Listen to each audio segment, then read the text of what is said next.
எல்லாருக்கும் வணக்கம். இந்த பதிவில் நாம் சப்போர்ட்டிங் தியரிஸ் அப்படின்னு சொல்லக்கூடிய மூவிங் ஆவரேஜ் அப்புறம் சூப்பர் ட்ரெண்ட் இதை பற்றி இந்த பதிவில் பார்க்கலாம். சரி, இப்போது மூவிங் ஆவரேஜ் அப்படின்னா என்ன? மூவிங் ஆவரேஜ் அப்படிங்கிறது ஒரு இண்டிகேட்டர், அதாவது அது ட்ரெண்டை சொல்லக்கூடிய இண்டிகேட்டர். ட்ரெண்டுனா அப் ட்ரெண்டா டவுன் ட்ரெண்டா அப்படின்னு அந்த ட்ரெண்டை சொல்லக்கூடிய இண்டிகேட்டர், அதுவும் ப்ரைஸ் ஆக்ஷன் அடிப்படையில். இப்போ இந்த மூவிங் ஆவரேஜை எப்படி கேல்குலேட் பண்ணுறாங்க அப்படிங்கிறத நாம் பார்க்கலாம். அதுக்கு முன்னாடி உங்களுக்கு இந்த ஆவரேஜ் ப்ரைஸை எப்படி கேல்குலேட் பண்ண உங்கள் எல்லாருக்கும் தெரியும். பொதுவாக என்ன பண்ணுவோம், இப்போ உதாரணத்துக்கு ஒரு ஸ்டாக் எடுக்கிறோம் அப்படின்னா அதோட ஆவரேஜ் ப்ரைஸ் கேல்குலேட் பண்ணணும். அதாவது அது 5 days ஆவரேஜ் ப்ரைஸை கேல்குலேட் பண்ணுங்கள். ஒரு மாதம் அதை மானிட்டர் பண்ணுறோம், அதோட 5 days ஆவரேஜ் ப்ரைஸ் வேணும் அப்படின்னா நம்ம எப்படி பண்ணுவோம், முதல் 5 நாள் ப்ரைஸ் எடுப்போம். அந்த ப்ரைஸ் எல்லாத்தையும் எடுத்து அதை கூட்டி 5ஆல் வகுப்போம். வகுத்தோன்னா ஒரு ப்ரைஸ் வரும். அந்த ப்ரைஸில் ஒரு புள்ளி. அதுக்கப்புறம் 6ஆவது நாள்லேருந்து 6, 7, 8, 9, 10 அந்த ப்ரைஸெல்லாம் ஆட் பண்ணி அதை 5ஆல் வகுத்தோன்னா ஒரு ப்ரைஸ் வரும், அங்கே ஒரு டாட்டு. அதுக்கப்புறம் 11லேருந்து 15, இப்படி அப்புறம் 16லேருந்து 20, இப்படி இந்த 30 நாளும் இதே மாதிரி தான் பண்ணுவோம். 5 பண்ணுவோம். இது உங்களுக்கு ஒரு ஆவரேஜ் ப்ரைஸ் கிடைக்கும். ஸோ அந்த வரக்கூடிய ஆவரேஜ் ப்ரைஸ் எல்லாத்தையும் டாட்டாக வச்சு கனெக்ட் பண்ணோம் அப்படின்னா இது 5 days ஆவரேஜ் ப்ரைஸ், அதாவது 5 நாளுடைய ஆவரேஜ் ப்ரைஸ் இது. ஆனால் நாம் இப்போ பார்க்க போகிறது மூவிங் ஆவரேஜ் ப்ரைஸ் அப்படிங்கிறத கான்செப்ட். ஸோ இதை எப்படி பார்க்காது, இப்போது மூவிங் ஆவரேஜ் எப்படி கால்குலேட் பண்ணுறது? இதில் என்ன பண்ணுறாங்க அப்படின்னா, முதல் 5 நாளுக்கு அதே மாதிரி தான். முதல் 5 days ப்ரைஸை எடுத்துருவாங்க. 5 days ப்ரைஸை எடுத்து அதை ஆட் பண்ணி அதை 5ஆல் வகுத்து ஒரு வரக்கூடிய ப்ரைஸை ஒரு டாட் பண்ணி மார்க் பண்ணிப்பாங்க, ஒரு டாட். அடுத்து 6ஆவது நாள் ஆயிடுச்சு. இப்போ என்ன பண்ணுவாங்க, இப்போ 5 days ஆவரேஜுக்கு என்ன பண்ணுவாங்கன்னா 2ஆவது நாள்லேருந்து எடுப்பாங்க. 2, 3, 4, 5, 6 அந்த ப்ரைஸை எடுத்து அதை எல்லாத்தையும் ஆட் பண்ணி அதை 5ஆல் வகுத்தாங்க அப்படின்னா ஒரு ப்ரைஸ் கிடைக்கும். இப்போது செகண்ட் பாயிண்ட், அது 2ஆவது பாயிண்ட் அதை வைப்பாங்க. இப்போ அடுத்து 7 நாள் ஆகிடுச்சு. அப்போது என்ன பண்ணுவாங்க, 3ஆவது நாள்லேருந்து ப்ரைஸ்லாம் எல்லாத்தையும் எடுத்து 3, 4, 5, 6, 7 அதை எல்லாத்தையும் ஆட் பண்ணி அதை வகுத்து 5ஆல் வகுத்து அங்கே ஒரு பாயிண்ட். இப்படி 30 நாளுக்கும் என்ன பண்ணுவாங்க, இதே மாதிரி தான். இப்போ அடுத்து 4 நாள், இது 8 நாள் ஆகிடுச்சுன்னா என்ன பண்ணுவாங்க, 4லேருந்து 8, 9 நாள்லாம் 5லேருந்து 9, 10 நாள்லாம் 6லேருந்து 10, இந்த மாதிரி தான் இருக்கும் இந்த ப்ரைஸிங் எடுக்கிறது.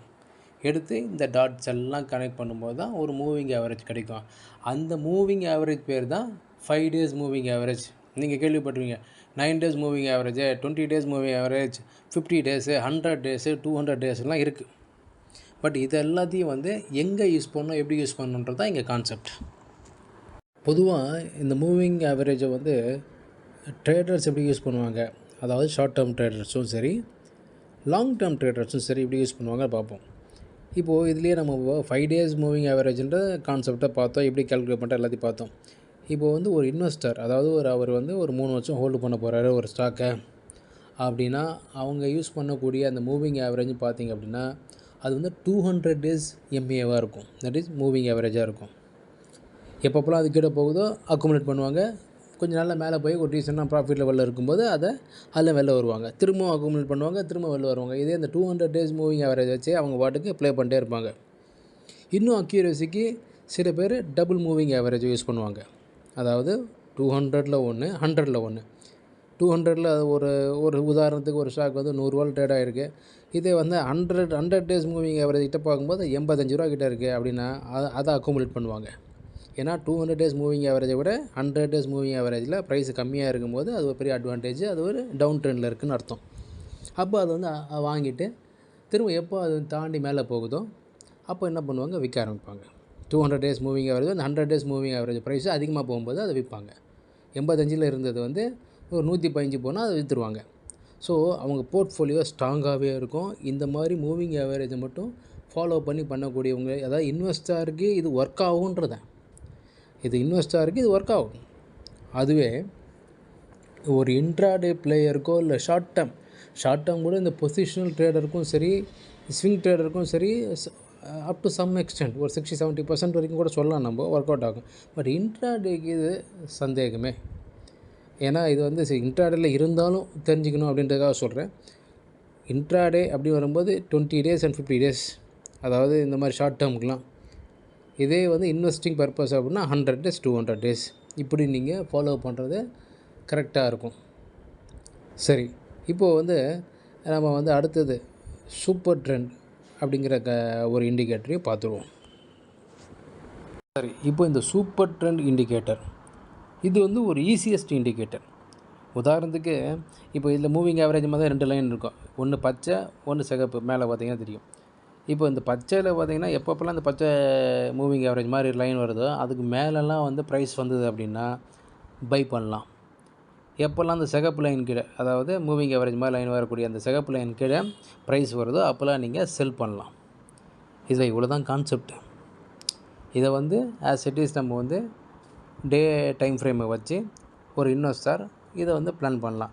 அதாவது இந்த மூவிங் ஆவரேஜையும் இந்த மாதிரி வந்து சூப்பர் ட்ரெண்டு இதெல்லாத்தையும் ஒரு மிக்ஸ் பண்ணி ஒரு சப்போர்ட்டிங் தியரி தான் இது எல்லாமே. இதெல்லாம் வந்து பெரிய அக்யூரசி இருக்குமா அப்படின்னா அது ஒரு கேள்விக்குறி தான். 50% இருந்ததுனாலே பெரிய விஷயம். ஆனால் மீதி இருக்க 40 இல்லை 50% நம்மளை எப்போ வேணாலும் அடிக்கிறதுக்கு வாய்ப்புகள் உண்டு. அதனால் ஒரு இன்வெஸ்டருக்கு, திரும்பவும் சொல்கிறேன், ஒரு இன்வெஸ்டருக்கு இந்த சப்போர்ட்டிங் தியரிஸ் கூட தேவையில்லை. இருந்தாலும் நம்ம ஏற்கனவே இதை அந்த சொல்லக்கூடிய வார்த்தையே வந்து சப்போர்ட்டிங் தியரி அப்படிங்கிறதுனால இதை சப்போர்ட்டாக வச்சுக்கலாம். இதை சப்போர்ட்டாக வச்சு அவங்களுக்கு என்ட்ரி எடுக்கிறதுக்கு ரொம்ப யூஸ்ஃபுல்லாக இருக்கும் ஒரு இன்வெஸ்டருக்கு, ஒரு லாங் டேர்ம் இன்வெஸ்டருக்கு. ஆனால் ஒரு ட்ரேடர், ஒரு ஸ்விங் ட்ரேடருக்கோ, ஒரு பொசிஷனல் ட்ரேடருக்கோ, இல்லை ஒரு இன்ட்ராடே ட்ரேடருக்கோ இது வந்து சரியாக வராது. அதுக்கு வந்து supply and demand, price action, trend இதெல்லாம் தெரியாமல் நம்ம வந்து கை வைக்கவே கூடாது. சரி, அதெல்லாம் நம்ம வந்து வரக்கூடிய இது வீடியோஸில் பார்ப்போம். அதெல்லாம் எப்படி பண்ணணும், ஒரு இன்ட்ராடேல எப்படி ட்ரேட் பண்ணணும், பொசிஷனில் எப்படி பண்ணணும், எல்லாத்தையும் பார்ப்போம்.